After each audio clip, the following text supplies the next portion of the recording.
ও আমাদের বন্ধু বিলালটা বিয়ে করলো, টাকার তো দেখাই যায় না রে। তাই তো এসে আসলে চোখেতেই পড়ে না। বিল্লাল্লাহ দেখতো, ডাক ডাক ডাক ডাক ডাক।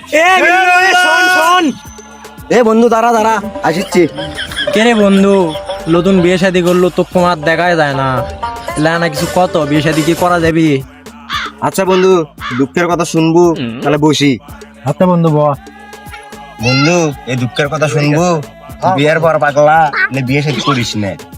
বউ যে আর পেটে, মনে করতে বাইরে তো থাকাই যায় না। রাত 9টার পরে ফোন দিলে উঠে আসু, কি করিচ্ছু, প্রমাণ দে, এটা সেটা হ্যান ত্যান। আর প্রতিদিন সকালবেলা উঠে মনে করতে থালা বাসন মাজতে হবে। আল্লাহ 30টে দিন এ বন্ধুলে কি কস, একটুও শান্তি নেই। যে কদিন মরবি তারপর না শান্তি পাবো। শয়তান আমার নামে বদনাম করিচ্ছে, সব কাজ আমি করি আর ওর বন্ধুদের বলিচ্ছে ওই কাজ করে। দাঁড়া দেখতেছি তোরে। আরে জান এমনিতে ওরা গেলে ভুল বুঝেছি, বোঝনি, ওরা বিয়ে করে তারপর বুঝবি না।